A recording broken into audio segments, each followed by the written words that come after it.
Opportunity. You have an opportunity of a lifetime. When you understand you have an opportunity, you play a little different. When I dropped out of high school and I started going to this church and let me speak, I picked up the mic. I was 16 years old, I picked up the mic.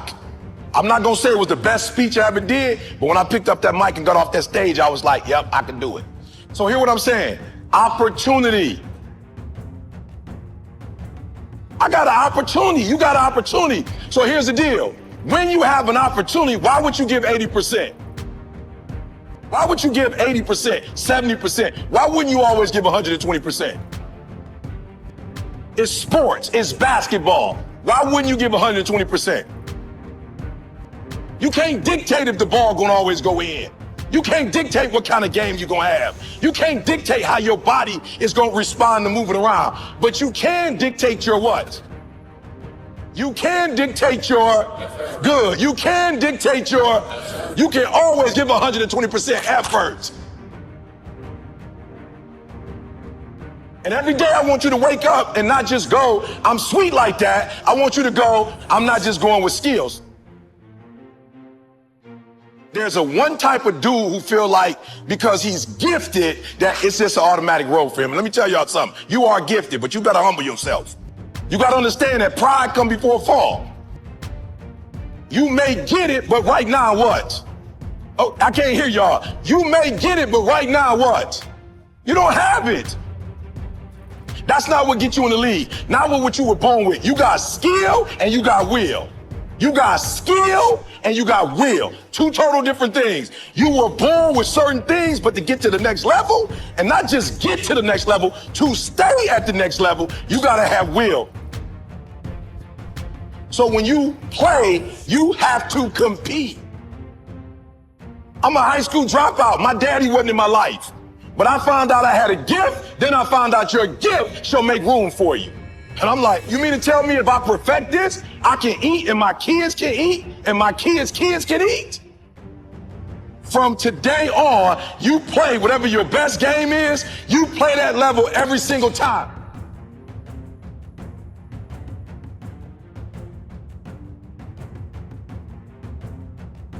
So some of you like me, I ain't have my daddy.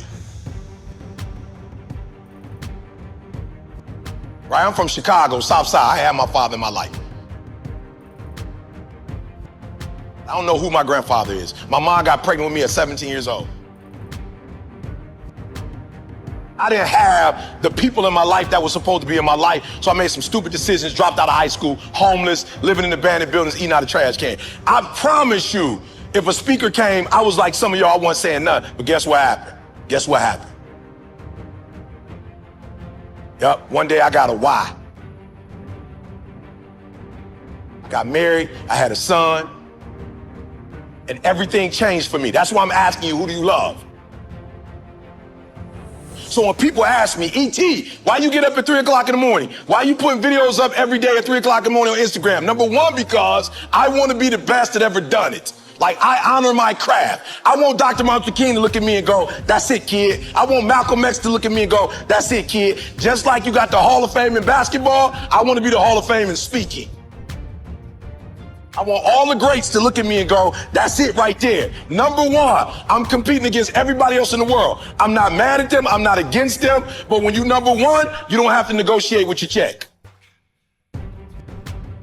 I remember when I was like number 25 or something, they would be like, okay, you got to fly here, you got to fly. Now I tell people how I fly.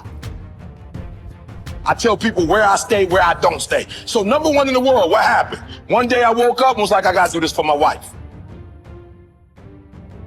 Like, I don't know what happened, but she called me like, yo, E, I'm lost. I'm like, what you mean we lost? We live in Lansing, can't be lost. She's like, I'm lost, I got a brain fog. Took her to the hospital, found out she had MS.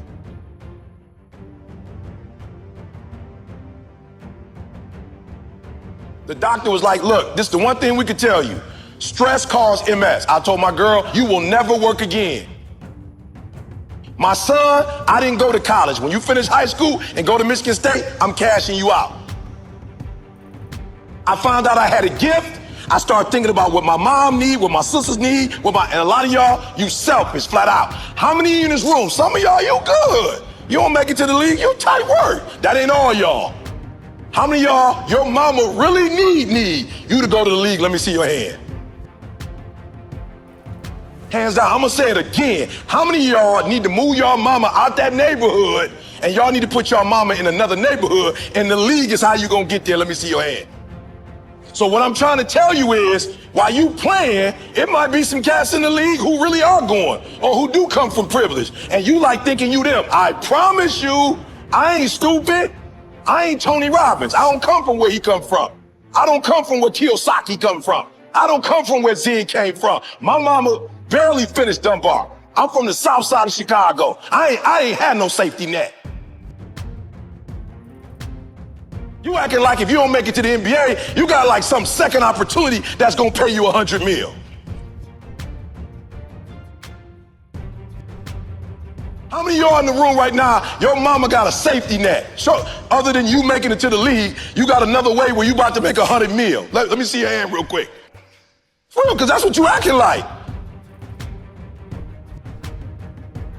Now, if your parents got that, hey, you good. But some of you, your mama ain't got that. So when you hoop from now on, I don't want you to see basketball. I want you to see your mama getting out the hood. So every time you get your handle straight, your mama is that closer to doing what?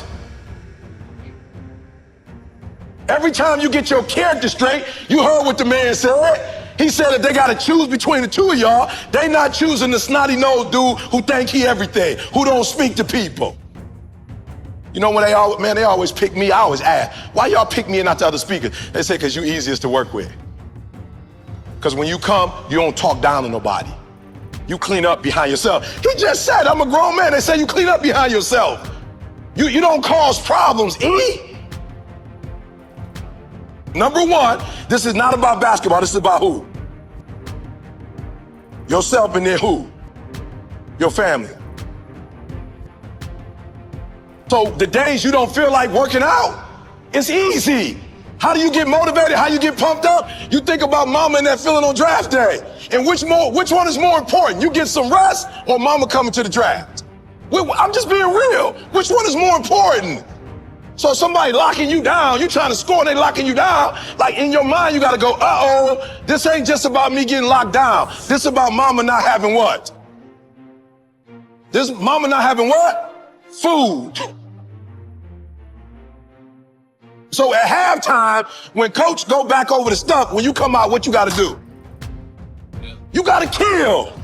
I just told y'all, this how my man eats. This how my grandkids gonna eat. He doing his own personal thing. This how we eat. This ain't no motivational presentation. This how my mama eat right now. This how my wife never have to go to work again. This how we live on the West Coast and on the East Coast. And I ain't no baller. And I ain't making millions of dollars. But my gift is making room for me. Every time I get on 3 o'clock in the morning, I'm killing them. Tony Robinson can't keep up. He's a phenomenal speaker, but he ain't from the Chi. He can't keep up. My motor. I'm killing them.